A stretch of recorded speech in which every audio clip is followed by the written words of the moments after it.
I've cut my hair for a little bit over 5 years, and I've learned quite a bit from it, and I've definitely gotten better. And if you think about a cheap haircut being anywhere $15 plus, or a more expensive haircut being about 25 plus, if you start cutting your own hair, you can really stand to save a lot of money. So I'm going to share with you some tips on how to do it well.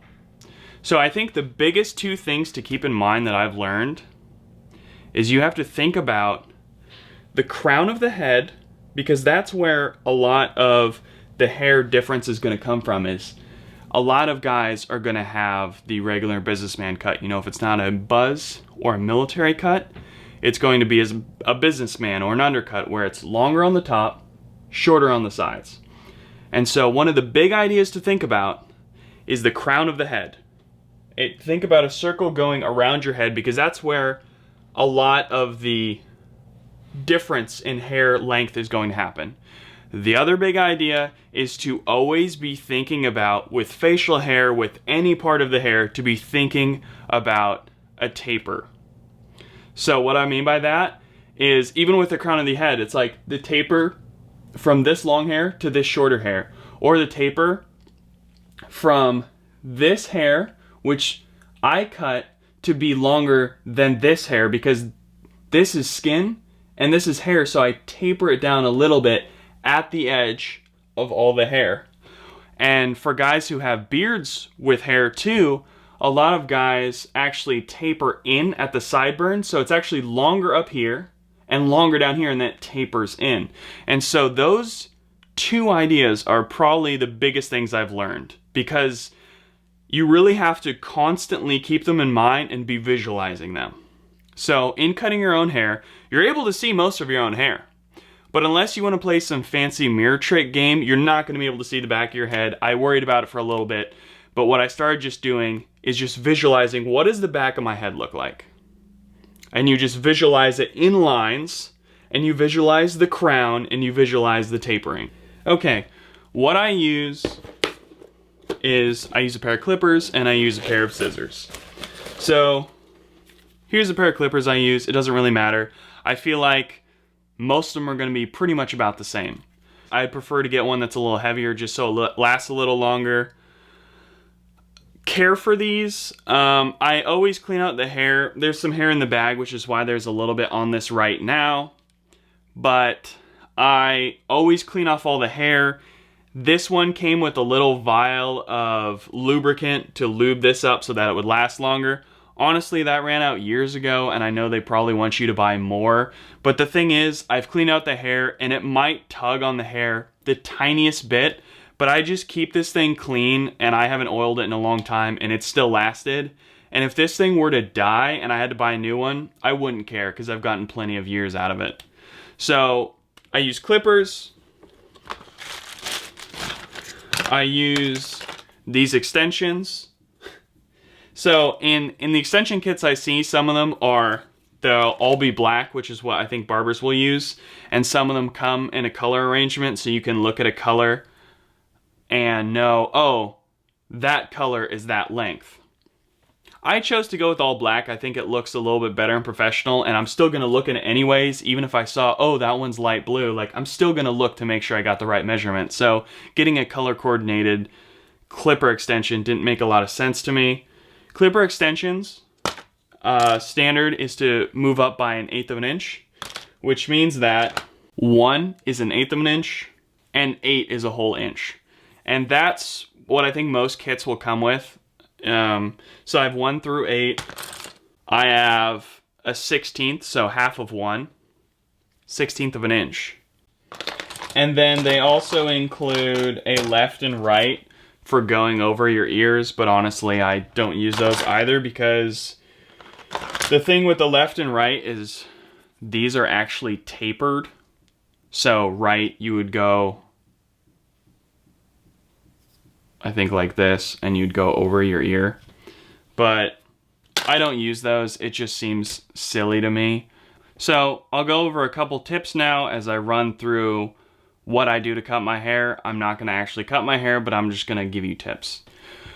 So it helps to wet your hair because that way your hair clumps up more and it's just easier and smaller, and cleaning up afterwards is just a little bit easier, but you're gonna be cleaning up anyways, so sometimes I wet my hair, sometimes I don't. I like to not wear a shirt just because you get hair on stuff. So make sure you have a good mirror. And then what I do is, the length that I like now is I start off, I do an 8. And so that would be a full inch. And I do that, see this crown of the head? So something you have to keep in mind too is a part. So I have a large part here and a small part here. And the small part is a lot smaller. So I go a little bit below that smaller part and imagine a crown around, and I just do an 8 all the way down. Because the thing is, I'm gonna have shorter lengths down here, but I can always cut those down. So I just do an 8 and I go all the way down. And again, when you get to the back of the head, you just have to visualize. Just keep your head straight up and visualize a line. And a lot of us have this hair that sticks up in the back, and I like to knock some of that down because it's annoying. But I just think about cutting a line and cutting all that down. And then what I like to do is I jump by 2s, and so I grab a 6, which would be 3/4 of an inch. And so if I went an 8 all the way up to here, I go down a little bit and I just do 6 and then go all the way down. And then I grab a 4 and I, again, go all the way down. Something important to keep in mind when you're cutting your hair, I already talked about the crown of the head, but another more advanced thing is oftentimes I have to angle this up more than I think I do. What I mean by that is, I talked about having a crown that just goes around the head, and that's true. But even if I feel like I'm keeping a straight line, if I do that, sometimes this hair back here seems like it should be further up. So it's actually more of like an angled crown. And then so I do an 8, I do a 6, and I do a 4. And then keeping in mind the taper, this very edge, I like to do maybe like a 3. And then that keeps all this pretty tight. Keeps all of it pretty tight. And again, as I'm doing the back, as I'm doing the sides, as I'm doing any of the buzz cutting, I always keep lines.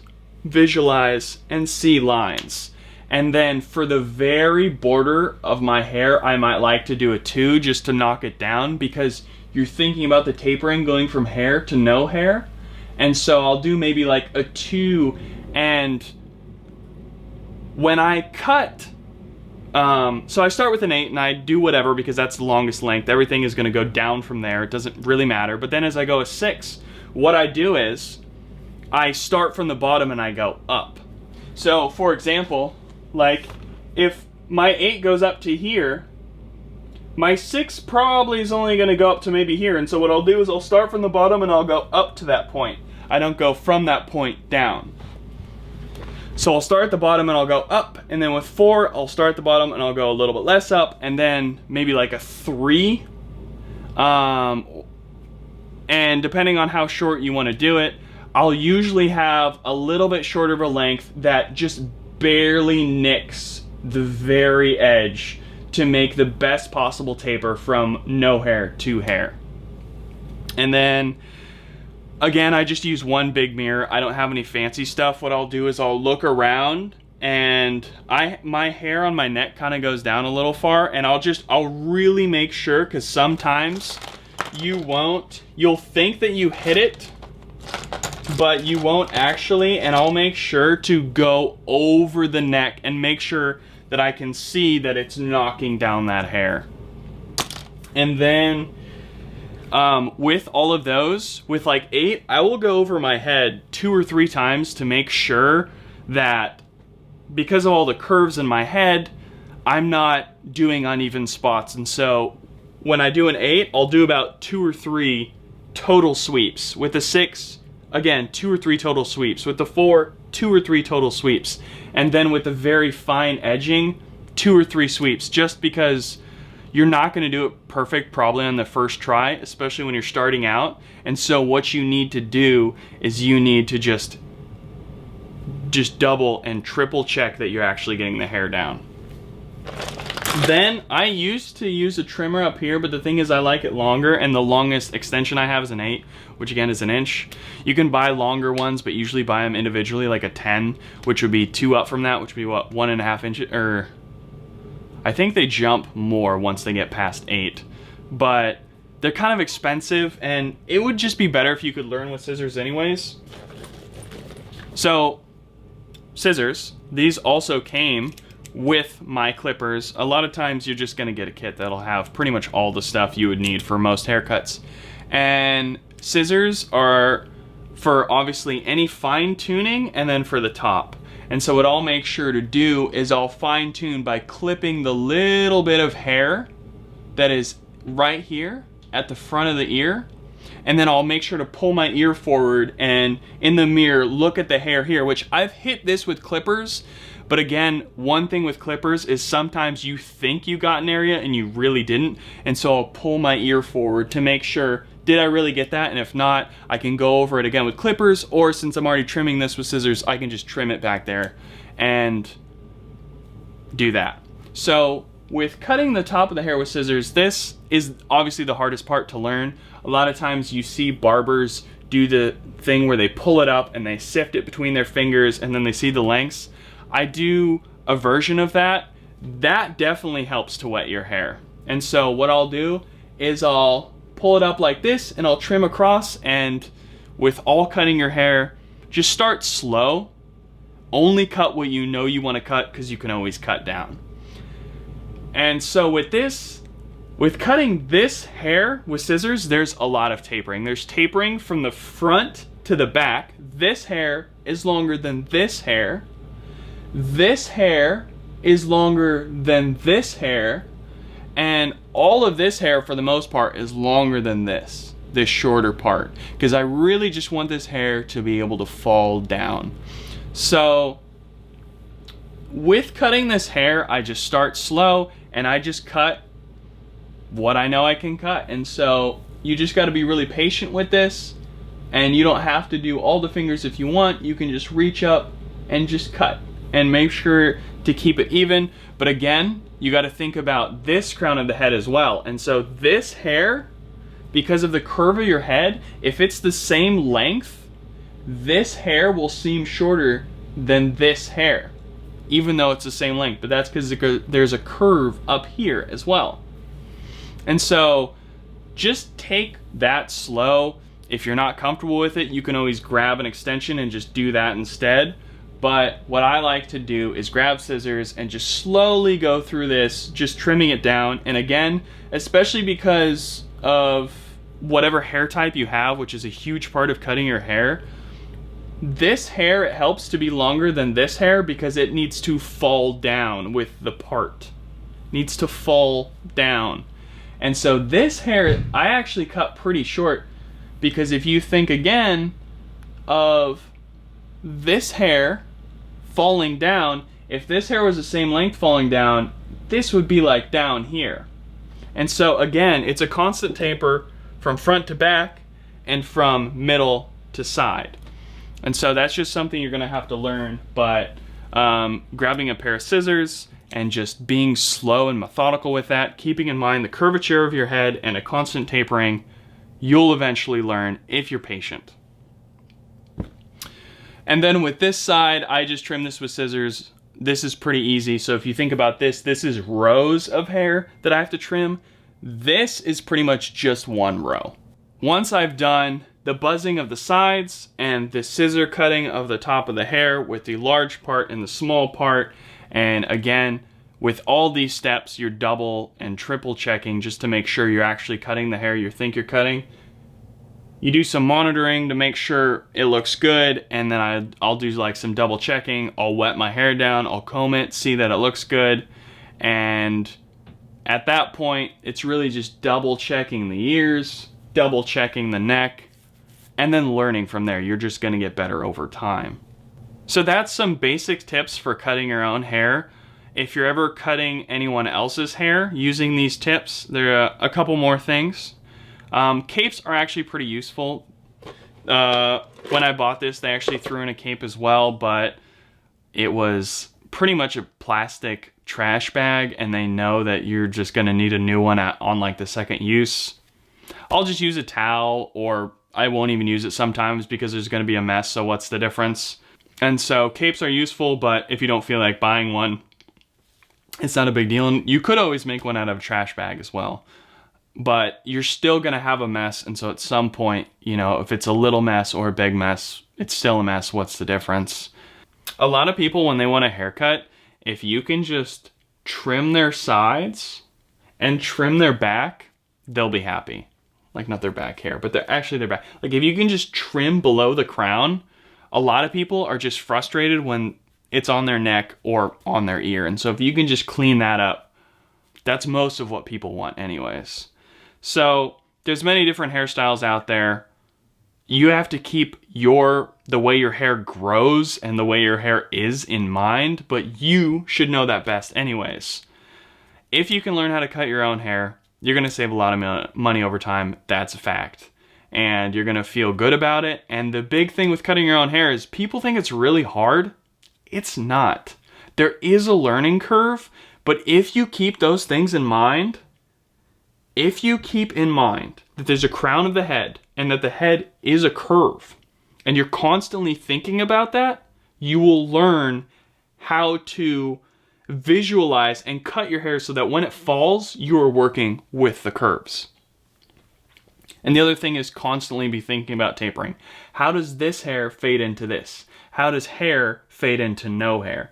How does the back of my hair fade down?